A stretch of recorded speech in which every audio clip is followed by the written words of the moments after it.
Entonces, hoy día vamos a hablar sobre entrenamiento y evaluación de clasificadores, ¿ya? En general, ¿ya? Y para partir me gustaría hacer como un par de definiciones, que yo creo que es algo medio confuso, sucede cuando alguien se entrena. Cuando entrenan clasificadores siempre, yo creo que cuando uno hace muchas tareas de clasificación y como tareas de cursos, y uno le da el dataset y uno entrena y evalúa, y, y uno ve cómo uno va maximizando el resultado final y uno dice, somos los mejores porque obtenemos 90 y tantos por ciento de clasificación. ¿Ya? ¿Ya? A veces uno pierde el sentido de por qué uno hace eso. ¿Ya? Que en realidad eso no sirve de nada, bajar dataset y evaluar y maximizar la accuracy, porque uno no quiere hacer eso, ¿cierto? Los datos ya están etiquetados, uno no quiere clasificar datos que están etiquetados, sino que uno quiere clasificar datos que no tienen etiqueta. ¿Ya? ¿Cierto? Digamos, esa es la tarea de clasificación. ¿Ya? Entonces, un clasificador, un clasificador es bueno, ya lo dijimos, una función que asigna etiquetas a vectores de entrada, ¿ya? Un número, ¿cierto? O tipo 1, 2, 3, o 0, 1, binario, o tipos. ¿Ya?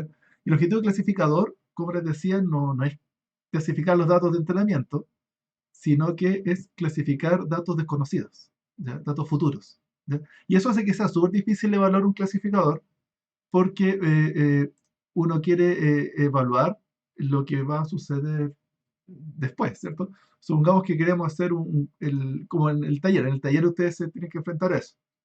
Ustedes van a hacer el clasificador de eh, cliente que va a comprar.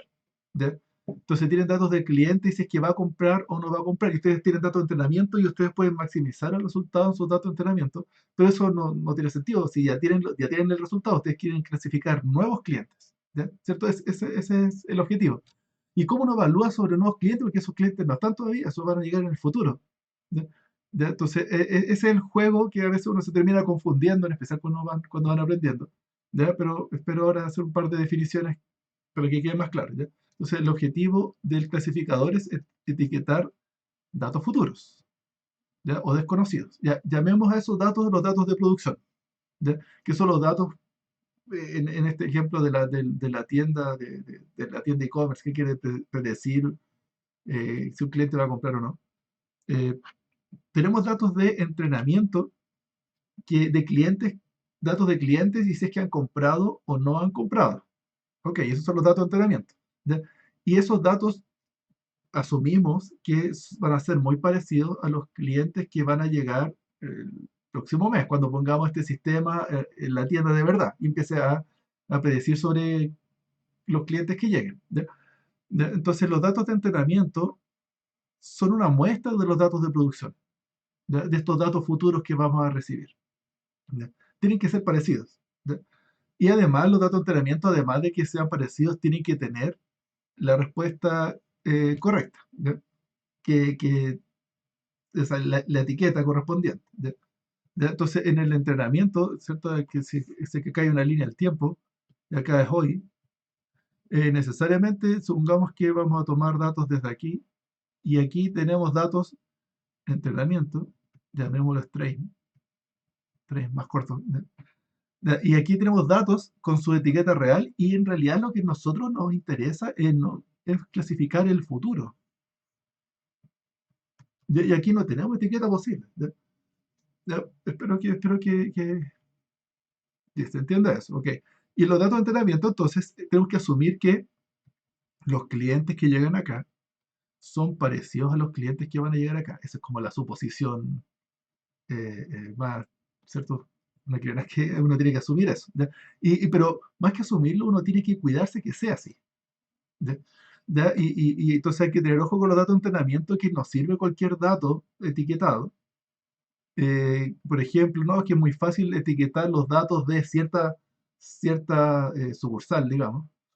Y en función de eso, después voy a entrenar algo y después lo voy a aplicar sobre todas las sucursales, los clientes de todas las sucursales.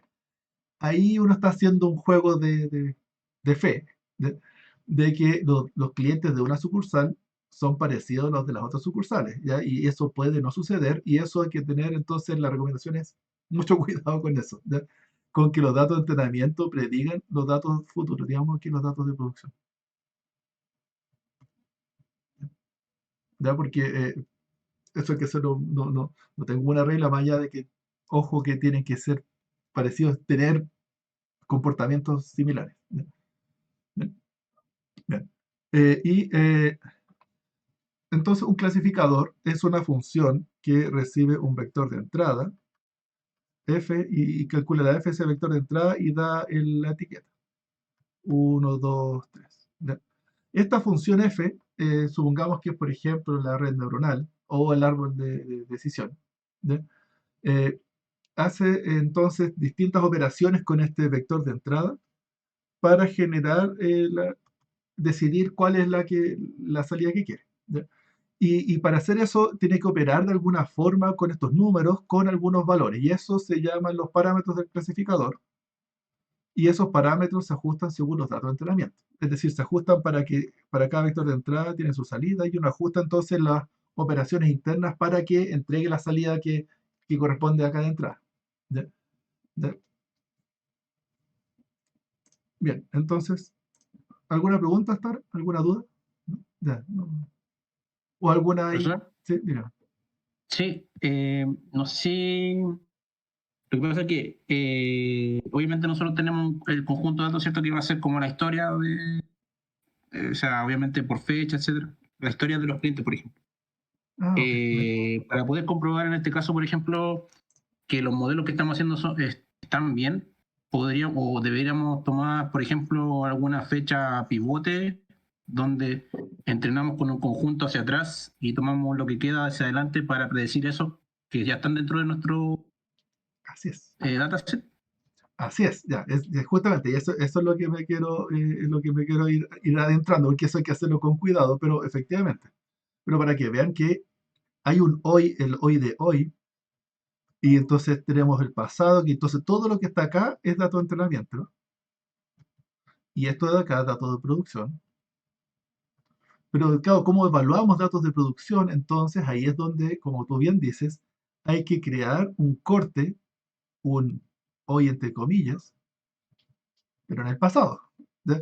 Y tenemos que pararnos en esta fecha y usar esta fecha como datos de entrenamiento y entrenamos y ahí podemos evaluar en esto de acá. Y ahí tenemos la respuesta correcta y podemos saber qué tan bien estamos prediciendo y estamos asumiendo que esto de acá van a ser parecidos a los datos de producción del futuro, a nuestros verdaderos datos de producción.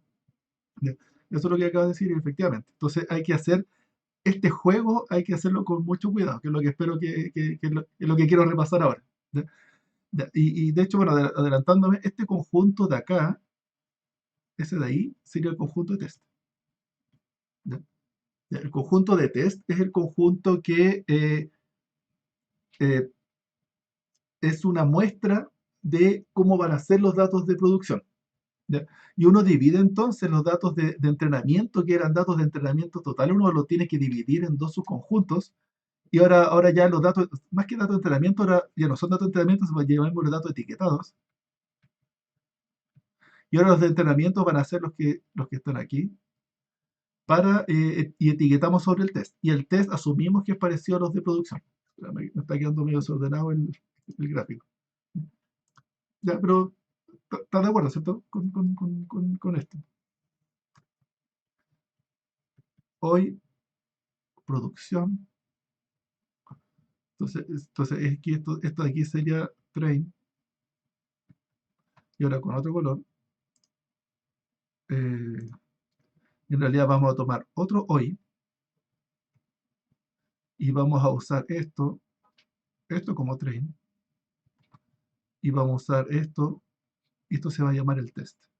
Y ahora el test no puede, no se, ahora claro, se le cambia, ahora datos de test no se le llaman datos de entrenamiento porque no sirven para ajustar ningún modelo, sino que solamente sirven para medir que también está mis datos de entrenamiento, pero hay que tener ojo ahí que uno asume, supuesto, que estos datos de test muy parecidos a los datos de producción. ¿Sí? ¿Sí? Es como una muestra de los datos de producción. lo que vamos a obtener el próximo mes. ¿Ya? Bien. Ya, entonces, ¿hay alguna pregunta? Por favor, interrumpa. Ya, porque espero que esto les quede bien claro, que después se puede poner un poco más enredado. Entonces, el modelo se refiere a una función, bueno, así ya más como el lenguaje. Cuando uno habla de un modelo, se refiere a esta función de clasificación, y entrenar se refiere a ajustar, es como a programar esa función de clasificación. ¿Ya? Y esa función ya programar en el sentido de que hay que ajustar los parámetros, ¿cierto? Entonces, un modelo entrenado es la función ya definida. Y la función que entrega, que ya recibe vectores y entrega su salida ya fija, es un modelo entrenado. ¿Ya? Y modelo es una función, es la función ya definida, pero que solamente tiene que ajustar sus parámetros internos. Esos ajustes se hacen por medio de un algoritmo de entrenamiento, ¿ya? Que ajusta los parámetros del modelo para etiquetar correctamente los datos de entrenamiento. ¿Ya? Bien.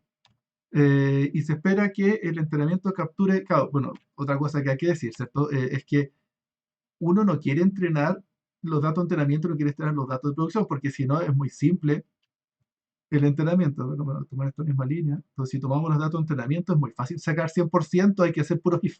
If dato 1, claro, si tenemos vectores,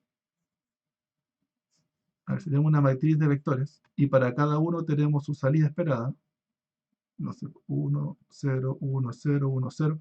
Podemos hacer un gran if para cada uno, else. If, else, ¿cierto? ¿Por qué eso es mala idea? A ver si alguien va a hacerlo más interactivo. ¿Por qué sería mala idea hacer este entrenamiento que digo if, el vector, else, o sea, if, tanto entonces return su salida correspondiente? Con esto estoy entrenando el modelo y va a entrenar muy bien y va a sacar 100% de la evaluación, ¿no? ¿Qué es lo malo? ¿Por qué no hay que hacerlo así? Porque se adecuaría solo a los datos de test. A los datos de train. Sí, así O es. sea, sí. A los datos de train, justamente. Y entonces, y el término se llama no, o sea, si hacemos puros if, aquí, que retorne eso, esto no generaliza, ¿cierto? No generaliza. ¿Por qué? Porque no estamos aprendiendo los datos de train, pero eso no nos dice, no queremos aprenderlo en train, nos queremos aprender en producción, que son datos que van a venir en el futuro, y no van a ser exactamente esto, sino que van a ser parecidos. Y ahí es donde hay que lograr generalizar. ¿Eh? Bueno, y en la clase anterior que hice yo, hace 3 clases atrás, entonces, ahí veíamos los distintos modelos de clasificación y que son regiones y cómo uno trata de hacer regiones. ¿No? Bueno, y uno quiere que generalice, entonces. Bien. Entonces se espera que el entrenamiento capture patrones comunes de los datos y que logre el mismo resultado de clasificación en los datos de producción. Entonces, si es que logramos entrenar y sacamos un 80% de nuestros datos etiquetados de precisión, o sea, o bueno, de accuracy, podríamos llamarlo, entonces esperamos que eso mismo se va a obtener en el futuro. De ahí hay un paso de fe, porque el futuro no lo conocemos, pero asumimos que va a seguir muy parecido a nuestros datos de etiquetado. Bien. Ya, ahora esto se complica un poquito cuando un modelo, es decir, esta función que recibe un vector y genera la salida, ya, el clasificador no es una función directamente, sino que hay un generador de funciones. ¿Ya? ¿Ya?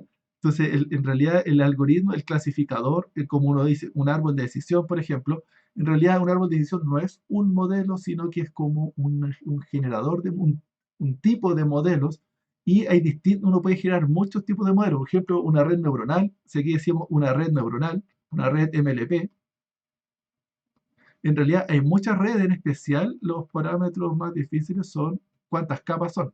¿Ya? ¿Ya?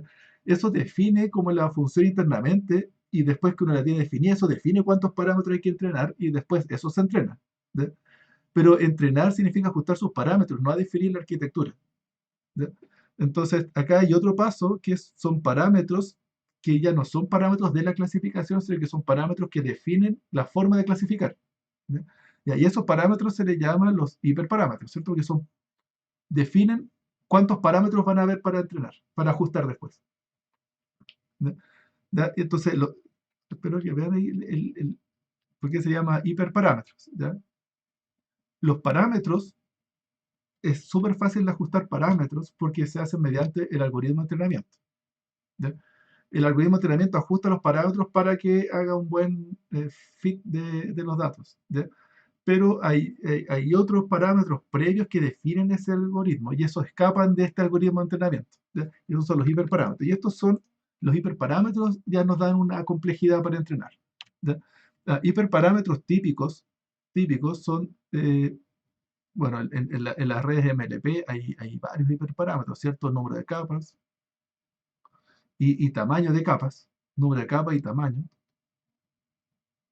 Pero en una red, bueno, y también cualquier cosa interna, por ejemplo, están las funciones de activación.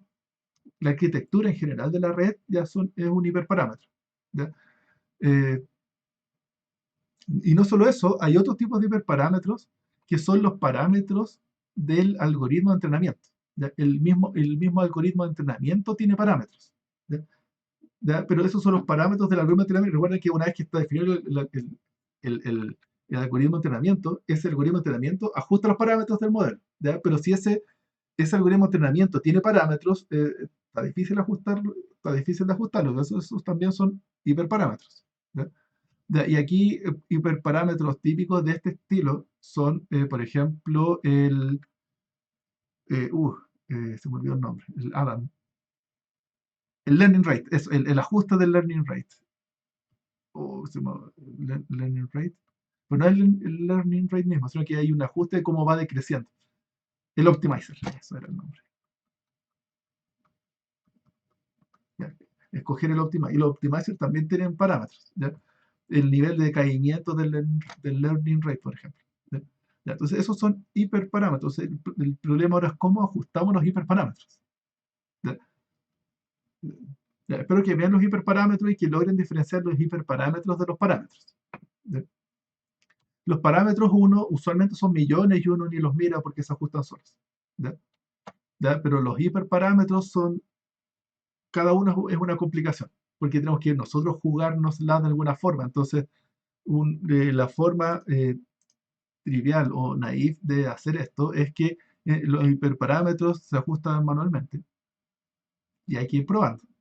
¿Ya? Eso significa que vamos a entrenar varias veces con distintos valores de estos hiperparámetros hasta lograr un modelo entrenado que logra un buen resultado de clasificación.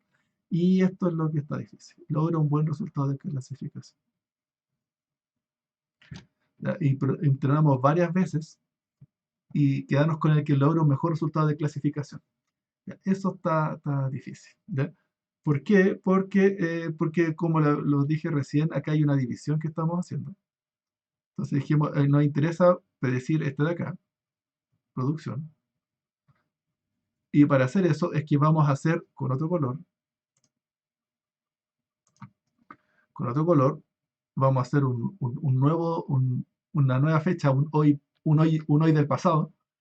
Y aquí vamos a ajustar train. Y aquí vamos a ajustar test. Y ahora, entonces con los datos de entrenamiento ajustamos en train. Y una vez que tenemos un modelo, lo probamos en test. Y aquí sacamos, si aquí sacamos un 75%, entonces nos vamos con la seguridad de que si sacamos 75%, ahora ponemos este modelo en producción con los datos futuros y deberíamos de sacar un 75%. ¿Ya? Eso es lo que estamos esperando aquí. ¿Ya? Pero cuando hay hiperparámetros, esto se complica. ¿Ya? ¿Por qué? Porque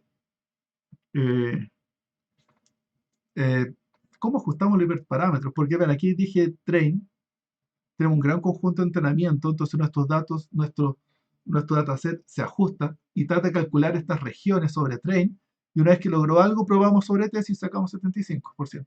¿Ya? Y como este test no influyó en los datos de entrenamiento, entre este test de acá y los datos de producción, en realidad son indiferentes y deberían sacar los mismos datos, si es que se cumple que el test y producción tienen la misma distribución. ¿Ya? Ahora el problema es qué pasa si entrenamos varias veces con distintos valores y empezamos a hacer un ciclo. El problema aquí todo se cumple cuando empieza uno a programar y uno ahora voy a probar con muchos datos de entrenamiento, ajustar en el test. Y pruebo varias veces, entonces cada uno va a ir saliendo. Tengo unos de 70, tengo 73, 75, 78, tengo 82%. Y encuentro un modelo que en el test me da un 88%. ¿Cuánto dije? No, ya, 88. ¿Ya? ¿Me creerán aquí que este 88% es mentiroso? Y que si ahora tengo un modelo que probé varias veces y encontré uno que sacó 88% en test, entonces no necesariamente saco 88% en datos futuros. ¿Lo ven por qué? Pero quizás estoy medio enredado. Ya voy a hacer. Pero ¿ven por qué pasaría eso?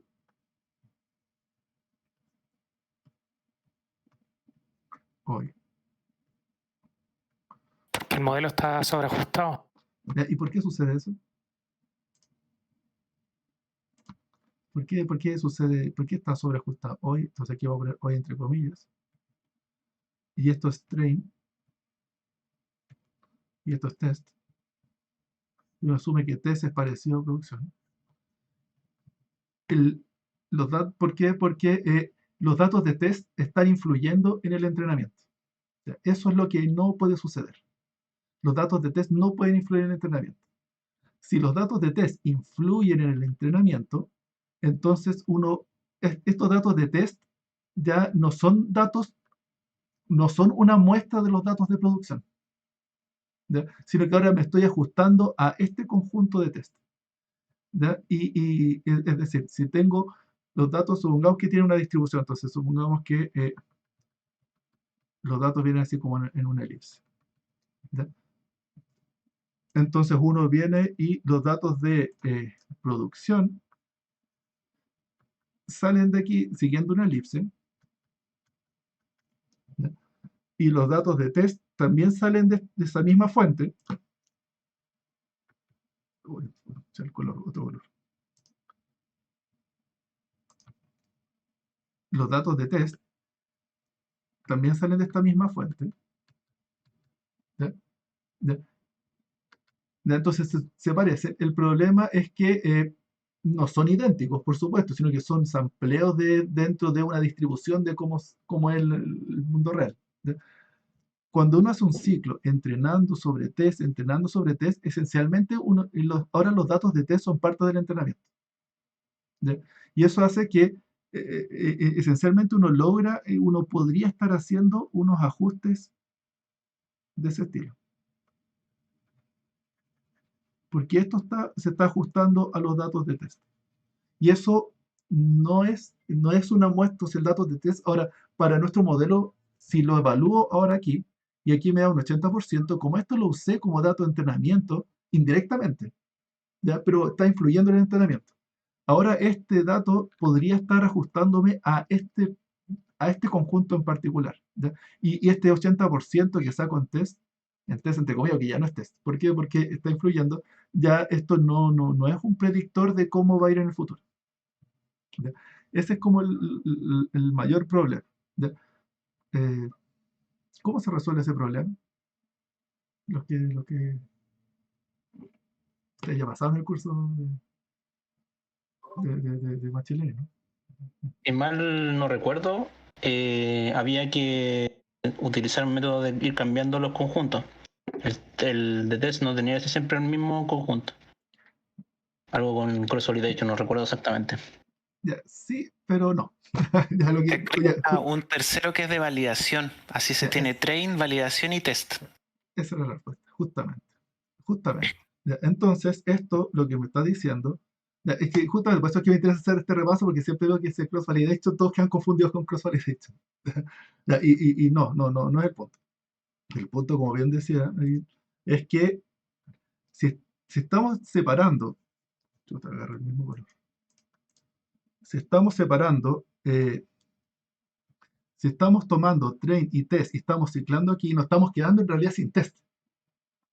Sin un conjunto test, una muestra de los datos de producción. Entonces lo que hay que hacer es, en realidad no hay que ciclar sobre los datos de test. Necesitamos otro conjunto entonces. Y este conjunto de test hay que subdividirlo de nuevo, en un train y en un test, un pretest podríamos decirle, ¿ya? O un test, pero que no es test porque en realidad está haciendo parte del dato de entrenamiento. Y este conjunto aquí se llama validación. Y aquí vamos a ciclar sobre train y validación. Y vamos a hacer un ciclo. Y vamos a ir entrenando, ajustando los hiperparámetros, ¿ya? Y una vez que jugando vean cómo ahora uno juega solamente con train y validación, haciendo este ajuste de hiperparámetros, ahí uno saca un modelo, el mejor modelo con sus hiperparámetros, con todo, y luego uno va a test y saca un número. Y aquí uno saca 80%, y ahora sí este 80% uno está seguro que uno lo pasa a producción y va a sacar un 80% también. ¿Ya? ¿Ya? Ya. Espero que vean esa subseparación y por qué es obligatorio y necesario hacerlo. ¿Ya? Porque hoy producción, entonces tengo un hoy del pasado, y aquí creo, y un hoy del pasado, entonces aquí hago train y test, y ahora, pero el problema viene con los hiperparámetros, y para los hiperparámetros, vean, el test no se puede, uno no puede, incluso uno debiera mirar el test solamente una vez. Si uno mira muchas veces el test, uno indirectamente está influyendo en el train, ¿ya? Entonces esto se subdivide el train. Bueno, ahora no una separación así como pasado-futuro. Sé que en realidad esto de aquí es un gran conjunto que hay que dividirlo en dos: train y validación. Y uno entrena con el train y prueba en validación. Y uno va ciclando con distintos subconjuntos de train y va probando en validación, probando distintas formas de ajustar los hiperparámetros, ¿ya? Y hay unos ajuste de hiperparámetros y entrena, ¿ya? Y uno evalúa en los conjuntos de validación, ¿ya? Pero uno cicla y ahí entonces validación es parte de los datos de entrenamiento, ¿ya? Sirven para ajustar los hiperparámetros, ¿ya? Y después de esto, cuando aquí sale un candidato, un modelo, el modelo que digo, este sí que está bueno, ese modelo va sobre test y el número que saque a este n%, digo, encontré un modelo que saca este n% y lo pongo en producción en mi sitio web para predecir clientes que compraran.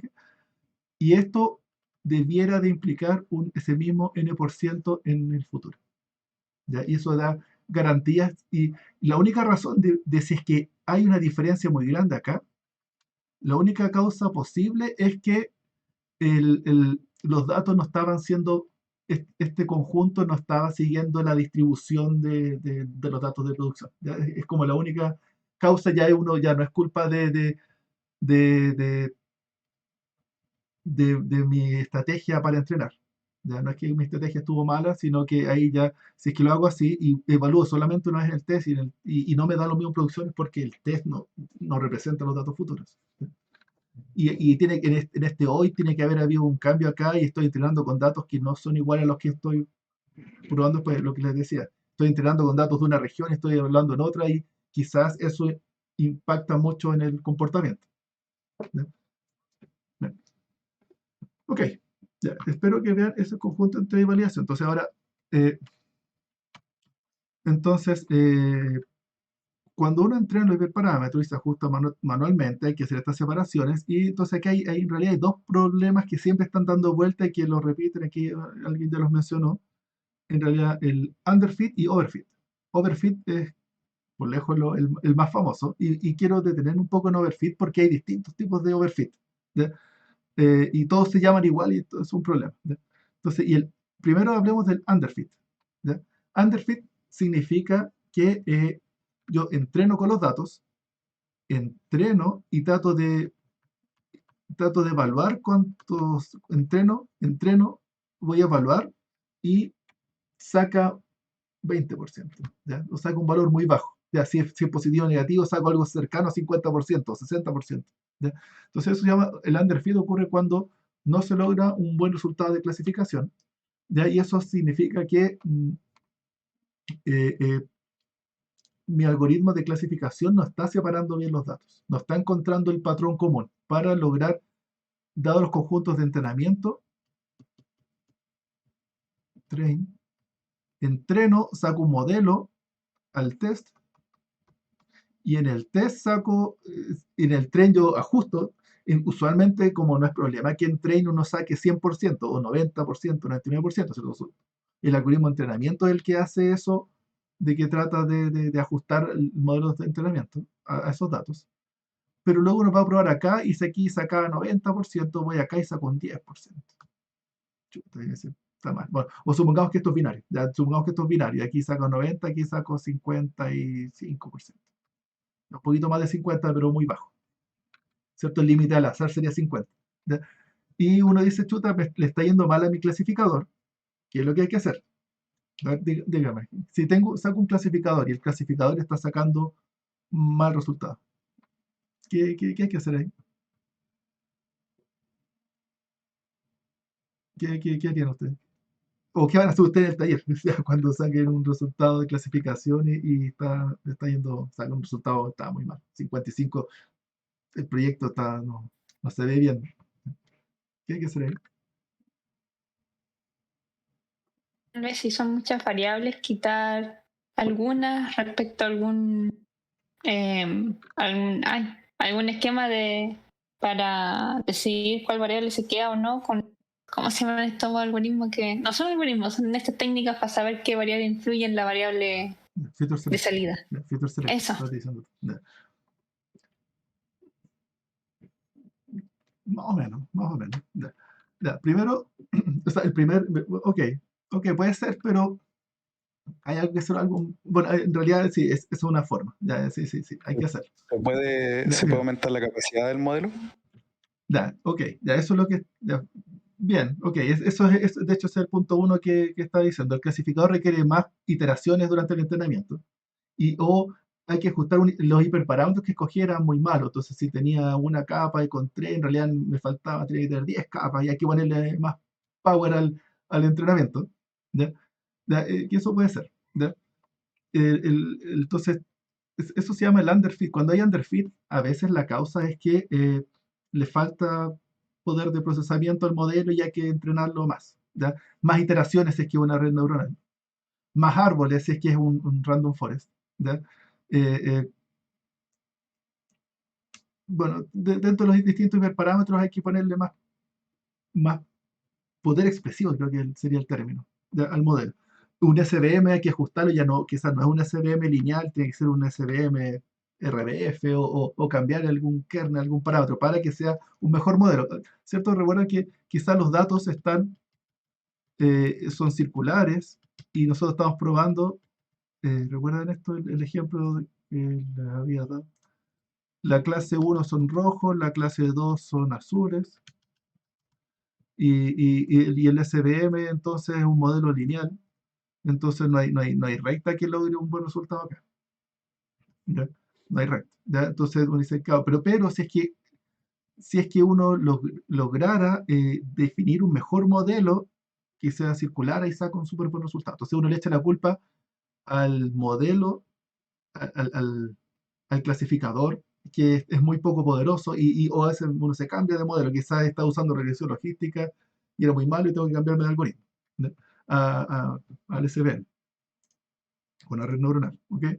Ese es caso 1, echarle la culpa al algoritmo. Lamentablemente, usualmente no es el caso. ¿Ya? El caso 2 viene que, bueno, en realidad el caso 1 era que le faltaba entrenar. El caso 2, los datos 2, dice el clasificador requiere aumentar su poder expresivo y ajustar los hiperparámetros, que es lo que decía aquí de separarlo por rectas. ¿Ya? Pero en realidad, lamentablemente, esos son los casos fáciles. Ese es cuando el problema viene dentro de los algoritmos. Es el caso que a uno le gustaría, que es que me quedo en el mismo Python ahí ajustando y sigo jugando ahí. lamentablemente, la causa, a menos que estén usando un modelo demasiado simple, pero si usan un modelo ya razonable, algún SVM en cualquiera de sus versiones, un random forest en cualquiera de sus versiones, eso ya debería resolver cualquier problema normal. Y si es que eso está sacando malos datos, o sea, si es que está sacando malos resultados, mm, prueben un poquito cambiando el clasificador, pero no gasten mucho tiempo porque lo más probable es que sea el problema 3, que los datos son muy difíciles de agrupar, o más bien los datos no son separables. ¿Ya? Y los datos tipo 1 y tipo 2 están uniformemente distribuidos uno sobre el otro. ¿Ya? Eh, ¿Qué se puede hacer ahí? Es decir, con este color son los tipo 1 y con este otro color, con este rojo, son los tipo 2. ¿Ya? Están así. Y entonces no hay red neuronal de 400 capas que pueda separar esos datos. ¿Ya? ¿Qué se hace en ese caso?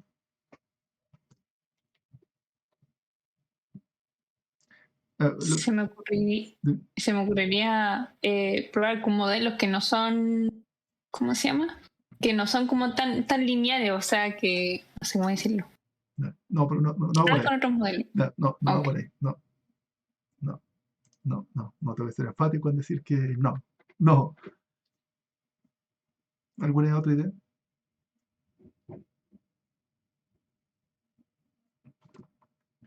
¿No?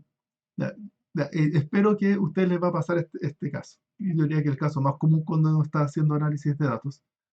Cuando los datos están mezclados de esta forma es porque estamos calculando mal los vectores.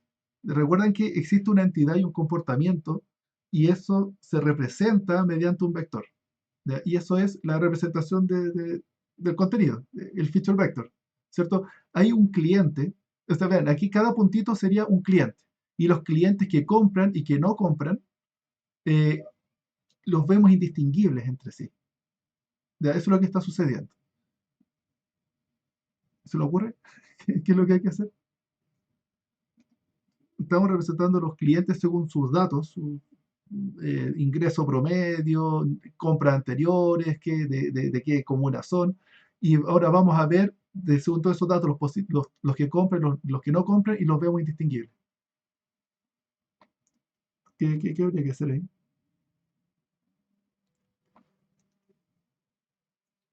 ¿No? ¿Nadie?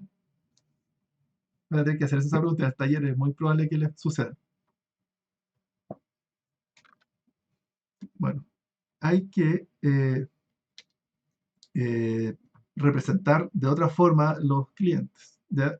Vean que existe el cliente, se representa, tienen datos, pero en general, como ustedes trabajan con las bases de datos, los vectores que están clasificando son datos que ustedes calcularon. Por ejemplo, dijimos, un vector, el cliente lo vamos a representar según su edad y su comuna y sus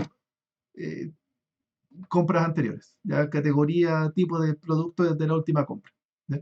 Y si eso no discrimina es porque estamos decidiendo mal eso y necesitamos más datos. Hay que ir a cuestionar cómo estamos modelando el problema y capturar nuevos datos, porque los datos que estamos capturando no permiten modelar el comportamiento que queremos clasificar. Es decir, los datos que estamos clasificando no tienen que ver con si el cliente va a comprar o no va a comprar.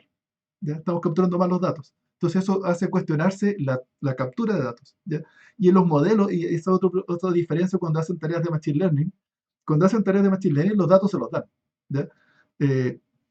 Y usted haga lo mejor con estos datos que ya están capturados. En los proyectos reales, eso, el mundo no termina y ustedes pueden ir a capturar datos. Y el problema es de la captura de datos. Y lo más común es que los problemas son de la captura de datos. ¿Ya? Y tienen que ir y tratar de, ya sea ver cómo dentro de los datos del pasado, ver si es que logran obtener otros feature vectors. Que sucede, por ejemplo, cuando uno está guardando órdenes de compra de clientes, uno guarda un montón de datos y hay datos indirectos que se pueden obtener. Por ejemplo,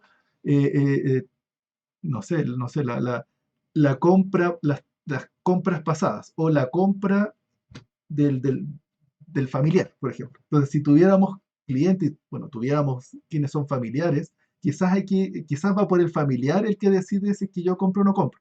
Quizás si es que tengo hijos, ya, entonces uno dice, quizás, y ahí uno va, bueno, viéndose que están esos datos, y ahí es donde uno se empieza a cuestionar el problema de negocio, el problema ya no de machine learning, sino que el problema de negocio que uno quiere predecir y tiene que empezar, por eso es donde viene el conocimiento experto, de finalmente qué es lo que influye en que un cliente compre o no compre. Y hay que ir a cuestionarse eso y capturar los datos que influyen. ¿Ya? ¿Ok? ¿Me explico? ¿Me explico? ¿Algún comentario? ¿Alguna duda? ¿Ya?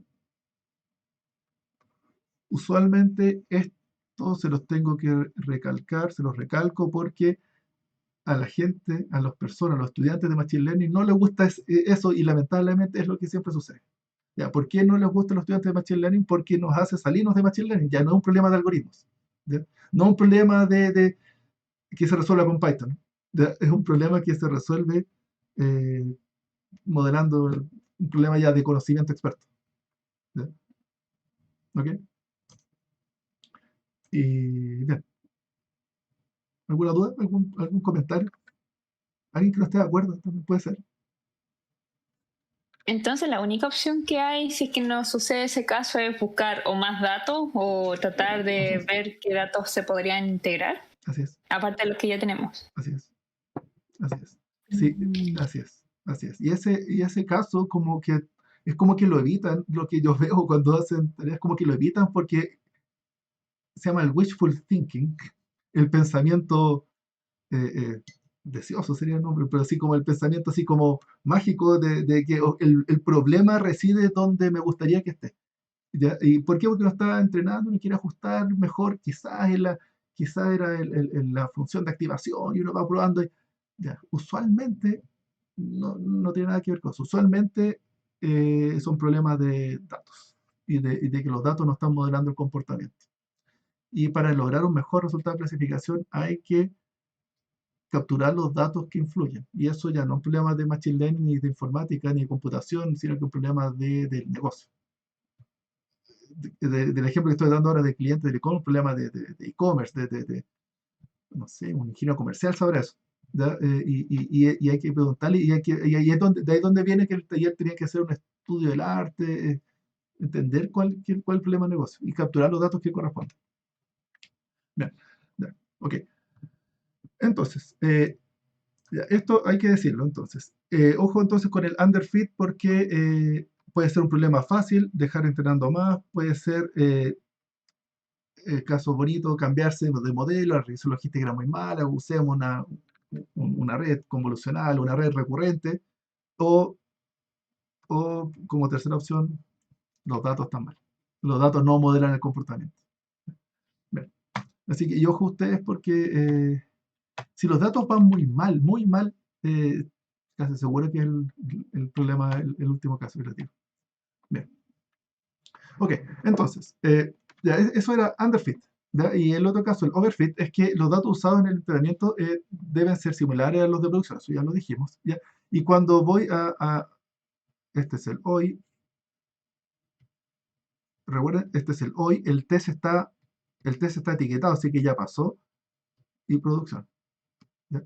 ¿Ya? Y uno tiene entonces un conjunto, cuando uno tiene el overfit peor, grave, es cuando uno dice en test tengo un 90%, estoy prediciendo las ventas con un 90%, y lo pongo en producción y lo dejamos corriendo, el proyecto ahí de meses, y toda la gente lo pone en producción, y después de un mes vemos que saca bueno, si es binario, sacará un 51%. ¿Ya? En producción. ¿Ya? Esto es un problema grave, catastrófico, me tienen que escribir, ¿cierto? Porque dijimos que sacaba un 90%, lo llevamos a producción 51%, y en producción nos dimos cuenta que, chuta, le fue mal, y empezamos a cuestionarnos, pucha, y la verdad es que, claro, es que el test eran datos de Santiago, y el clasificador está entrando gente de Punta Arenas. Y claro, aquí compran, no sé, no sé qué uno compra acá, eh, eh, no sé, paraguas, porque aquí está lloviendo y en Punta Arenas no llueve, pues cae nieve, entonces no le fue mal, ya, por decir algo. Ya.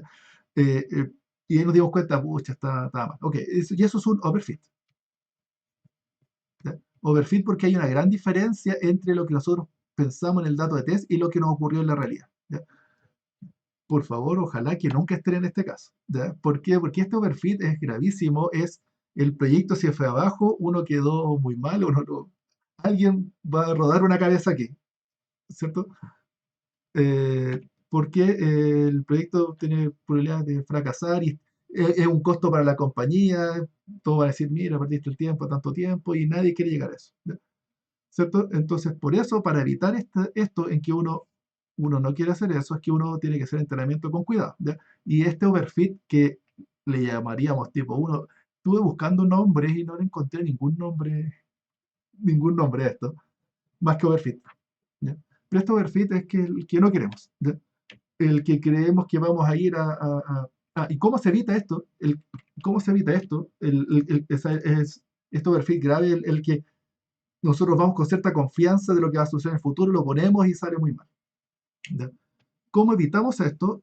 Haciendo lo que ya les dije, que es teniendo un conjunto de test que no miro para nada jamás, y que solamente, ojalá que sea otro equipo,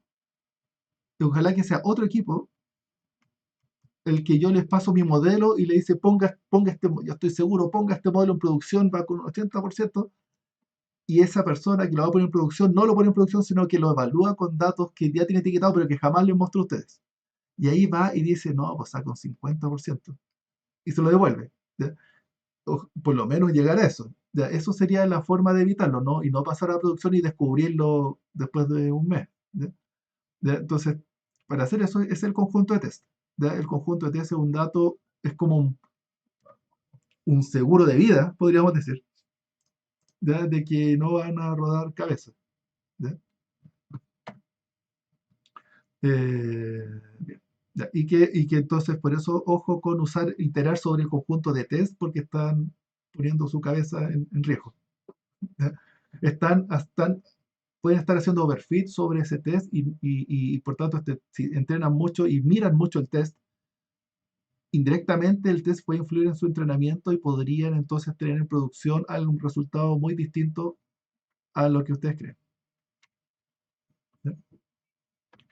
¿Ya? ¿Comentarios? ¿Preguntas? Ya, por eso es que los datos de test, como no hay que tocarlos mucho, es que, bueno, está lo que yo les dije, que hay que separarlos en otro conjunto que se llama el de validación. ¿Ya? Y ahí uno empieza a iterar. ¿Ya? Entonces, cuando uno tiene, si uno va a entrenar algo y uno digo, esto que entrena va a sacar un 80 y antes de pasarlo a producción se dan cuenta y saca 50, digo, overfit. Pero por lo menos no es el overfit de que me di cuenta en producción, sino que el overfit del test, ¿ya? El conjunto de test. ¿Ya? Entonces ese otro overfit es un problema, pero no es, o sea, es feo lograr llegarlo, no debiera suceder. Pero si sucede, no nos dimos cuenta antes del problema grave. ¿Ya? Pero no debiera de suceder este otro perfil tampoco. Cuando entrenamos con entrenamiento y validación y salimos con algo que tiene, no sé, 80% y lo evaluamos en test, ojalá que lo que nosotros sacamos del dato de entrenamiento y validación sea parecido a lo que nos da el test. ¿Ya? Si hay una diferencia muy grande, da susto. ¿Ya? Y eso también sería más overfit. Uno espera que del entrenamiento y validación salga algo general, que es general, y que por tanto el porcentaje que sacamos entre entrenamiento y validación sea parecido a lo que vamos a sacar en test. ¿Ya? Espero que vean este otro overfit. Este overfit es diferencia entre el entrenamiento y el test. ¿Ya? El anterior era diferencia entre el test y producción. Bien. Entonces, lo que uno tiene que evitar entonces es este otro overfit. Entonces, este overfit con test, entre entrenamiento y test, hay que evitarlo. ¿Ya? Y para hacer eso es que uno lo separa en validación y uno entrena con validación. ¿Ya? Y en validación ocurre este problema que ya ahora aquí ocurre overfit, pero aquí el overfit es un efecto esperado, ya no es un problema, es parte del entrenamiento. ¿Ya? Y por eso les digo que está overfit, ahora este otro overfit, que es el que cuando va sucediendo que ustedes van entrenando con datos de entrenamiento y lo van pasando a validación, eh, eh, aquí usualmente ustedes tienen que haber visto estas curvas, que uno tiene una curva, por ejemplo, en las redes neuronales, aquí tiene unas épocas, los ciclos de cómo uno va procesando los datos de entrenamiento y se va ajustando el modelo. Eh, este es el error, este es el loss, hacia acá. Y en la medida que avanzan las épocas, el loss de los datos de entrenamiento, que es esta línea azul, va disminuyendo. Ningún misterio, ¿cierto? Ningún misterio. ¿Ya? Porque eso, el algoritmo de entrenamiento hace eso. ¿Ya? Y por otra parte, uno va testeando en el algoritmo, en el conjunto de validación. El conjunto de validación es como un conjunto que no se usa como dato de entrenamiento, pero se va mirando. Y se va evaluando durante el entrenamiento cómo le está yendo en el conjunto de validación. ¿Ya? Y el conjunto de validación va bajando y ven aquí se está estancando y de hecho de repente empieza a subir. ¿Ya? En validación. ¿Ya? ¿Se ve entonces que cómo uno va ajustando y cuando esto empieza a aumentar, acá esto se llama un overfit. El conjunto de entrenamiento ya está, aun cuando está aprendiendo los datos de entrenamiento, no está generalizando en el conjunto de validación. Y eso se llama, y esa es una condición de término de las épocas. ¿Ya? Y aquí uno puede empezar a detener cuando esto se estanca. Incluso hay algunos criterios que dicen una vez que se estancó y esto ya no baja durante 2 épocas, entonces hay que detenerlo. Otros criterios de detención dicen cuando esto empieza a subir, hay que detenerlo. ¿Ya? 2 criterios. ¿Por qué? Porque siempre, y el de training siempre va a estar bajando, como por definición del algoritmo. ¿Ya? Siempre va a bajar, siempre va a bajar. ¿Ya? Y ahí es donde acá hay un overfit y esto ya no es un error. ¿Cierto? Aquí el overfit no es error, es una condición que uno espera. Bien, ¿alguna pregunta? ¿Algún comentario? ¿No? ¿No? Espero que cuando entrenen alguna red neuronal, si no lo han hecho, hagan este gráfico, de cómo el loss se va reduciendo en el entrenamiento y nos va viendo en el conjunto de validación. Entonces aquí tenemos usualmente uno dice el train es no sé, un 80% y el validación es un 20%. Y uno va entrenando, ajustando parámetros acá y va mirando en el otro qué el resultado va obteniendo. Entonces uno sabe, por supuesto, cuál es el loss en entrenamiento y uno va viendo cómo va generalizando en el otro conjunto que no estoy usándolo como entrenamiento. ¿Ya? Y ahí ocurren estas dos curvas. ¿Ya? Y cuando se empiezan a separar es porque ya me estoy ajustando demasiado los datos de entrenamiento a las características particulares de este conjunto y que no están en el otro y hay que detenerse. ¿Ya? Porque ahí empieza a ocurrir overfit. Pero este overfit no es un overfit grave, es un overfit eh, común y corriente, ¿cierto? Esto uno no se le informa a nadie, esto uno va entrenando y lo hace. ¿Ya? ¿Se entiende? ¿O no? ¿Sí? Igual espero, de repente me he enredado esto, o yo estoy siendo muy enredado. ¿Se entiende? ¿Tienen una duda? ¿Tienen alguna duda? Profe, Sí. como en el peor de los casos, si es que por ese motivo o no, viendo todo este resumen, por ejemplo, se intentan con varios algoritmos, se trata de agregar toda la data posible y efectivamente no se logran buenos resultados, pero sí se tiene el por qué no resulta, es válido para el proyecto final, que en realidad... Por supuesto. Ah, ya. Para el Ok. taller siempre. Sí, claro, pero yo espero que ustedes sepan qué es lo que está pasando y a quién echarle la culpa. ¿Ya? Entonces aquí habían 3 casos de por qué le está yendo mal, pero usted está hablando del problema del underfit, ¿cierto? Y no aprende. Entonces ahí hay 3, aquí les dije 3 casos, tienen que saber cuál de los 3 es. Lo más probable es que va a ser el caso 3. ¿Ya? ¿Ya? Porque usted lo 1 de 2 es probar hartas veces y listo. ¿Ya? Pero efectivamente para probar esto hay un conocimiento experto que espero que ustedes lo apliquen y traten de ver qué es lo que está pasando y tratar de modelar mejor. Espero que, como parte del taller, ustedes tienen acceso a datos más crudos, pues, y traten de ahí de calcular unas buenas agregaciones que se acerquen a las razones reales de por qué ocurre el efecto que estamos modelando. Sí, en tu caso, que de por qué se deciden a cambiar o no, tiene que ser por qué la gente se decide, no sé, a cambiar de colegio o no, pero por qué, y uno tiene que ver qué es lo que hace, y a veces hay que hacer encuestas, lo que sucede eso, y ahí uno va y captura esos datos. Claro. Ya, entonces, ese es el caso 3. Entonces, espero que pregunten eso, o sea, que al menos respondan eso. ¿Ya? Bien. Bien. Ya, ¿alguna pregunta de esto entonces? ¿No? De estos overfit. Y ahora viene ¿qué es la validación cruzada? ¿Ya? Que aquí se los voy a comentar entonces. Vean cómo hasta aquí el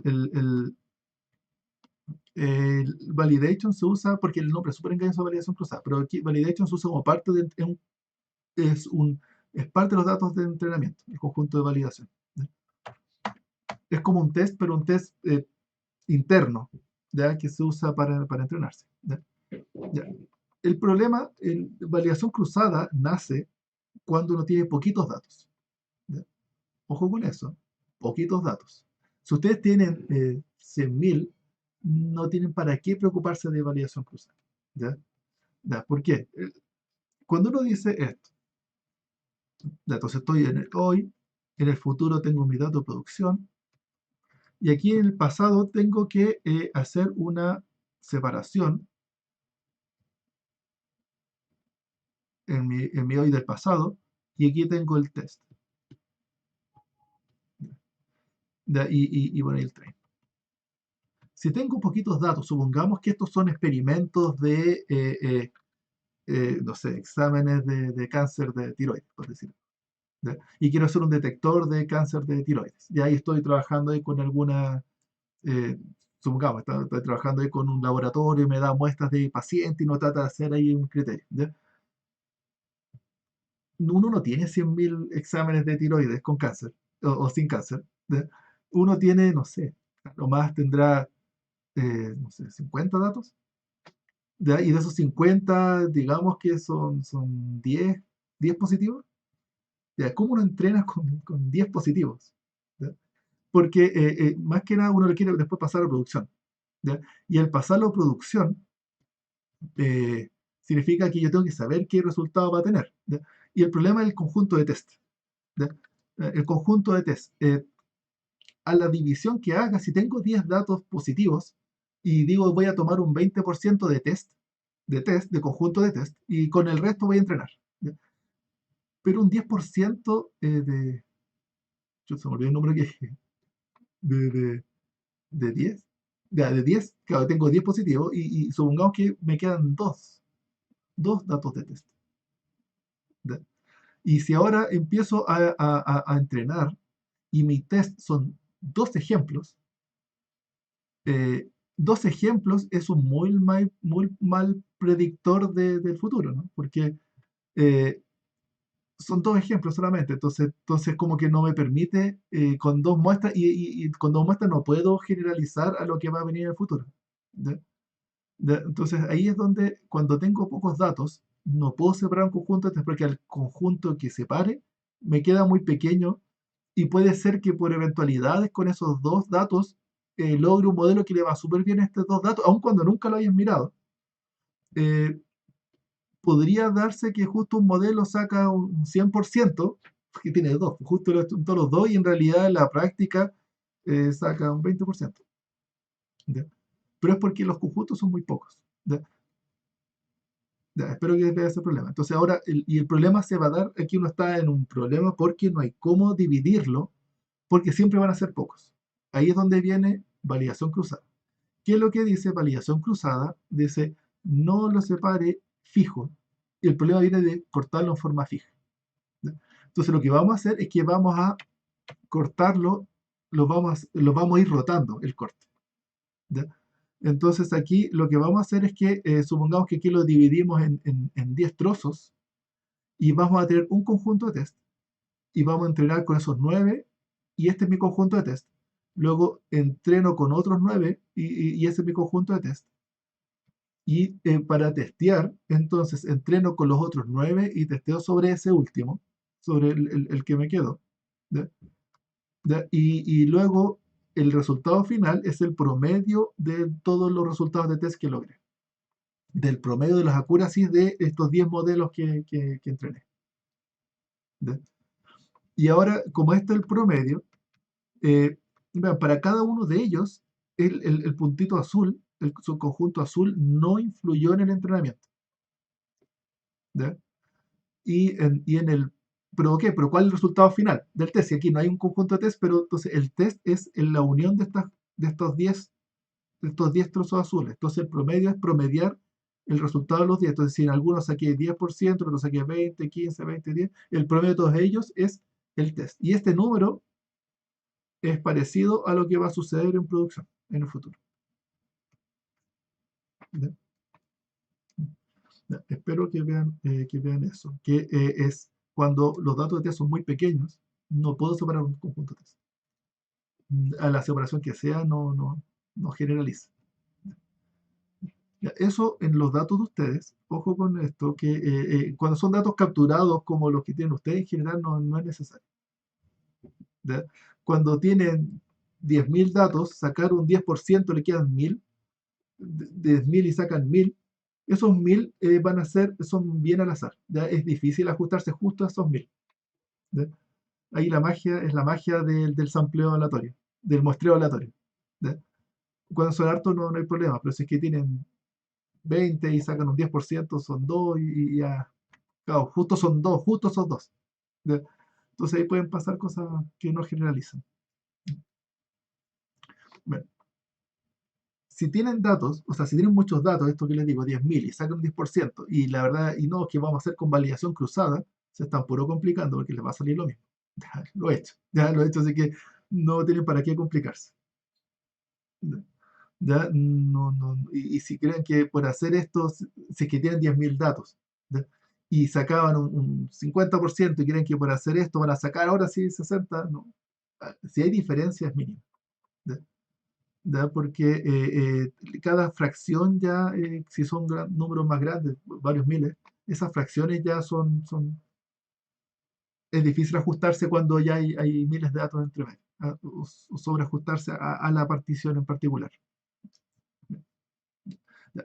Notar entonces el nombre, porque, como bien se le acaba, vean, es el conjunto de test. Es una forma de reemplazar el conjunto de test. ¿Ya? Ojo con el nombre entonces, porque validación cruzada, yo creo que el nombre es pésimo, porque en realidad debería llamarse no cross-validation, sino que cross-testing. ¿Ya? Bueno, lean ahí y vean cómo en la definición es evaluar, quitarse el conjunto de test fijo. Por tanto, es otra forma de hacer test. ¿Ya? ¿Ya? Notar aquí que es el promedio, forzosamente hay que calcular el promedio. No puede ser de aquí tomar el máximo de estos 10 elementos, tomo el máximo y me quedo con el máximo. ¿Cierto? Si hacen eso, este máximo seguro que es menor, es distinto, más que menor, es distinto a lo que va a ocurrir en producción. ¿Ya? Porque ahí estoy haciendo trampa, ¿ya? O me estoy haciendo trampa a mí mismo en realidad. ¿Ya? Porque tengo que entrenar sobre todas las posibles particiones, porque eso sí es un buen test que predice los datos de producción. ¿Ya? Ojo entonces con validación cruzada, que en realidad es un cross-testing, es para quitar el test. No es una técnica de entrenamiento, es una técnica de evaluación. ¿Ya? Ahora, eh, internamente, pero aquí va aparejada otra cosa. Si estos datos son muy pocos y saco un 10%, esta otra fracción de acá, este 90%, también es poco. ¿Ya? Entonces, aquí, y recuerden, internamente, estos datos de entrenamiento se tienen que subdividir en entrenamiento y test. ¿Ya? Y si hago entonces entrenamiento y test, y para mostrar este gráfico que veíamos acá, estas dos curvas, el conjunto de validación también va a quedar muy chico. ¿Ya? Y vamos a tener un problema también. Ahora el conjunto de validación no me permite predecir el test porque el validación queda muy chico. Entonces ahí, ¿qué es lo que se hace? Lo más común se llama lo que se llama validación anidada. Y ahí uno hace en cada etapa, en cada una de las etapas, en cada uno de estos entrenamientos, cuando tomo este 90% y quiero entrenar y sacar un modelo que voy a testear, en este 90% puedo hacer subdivisiones y hacer esta misma cosa, pero para el entrenamiento. ¿Ya? Y puedo entrenamiento y validación irlos rotando para generar un modelo. ¿Ya? Y eso se llama validación anidada. Y esto, nested validation. ¿Ya?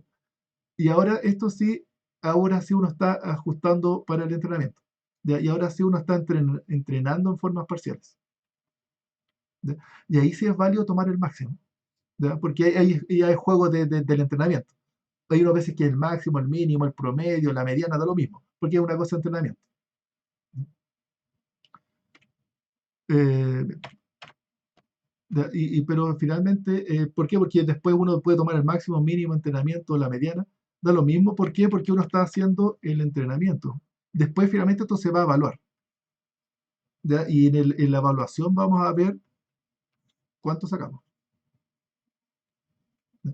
Y el resultado que está acá es predictor de producción. ¿Ya?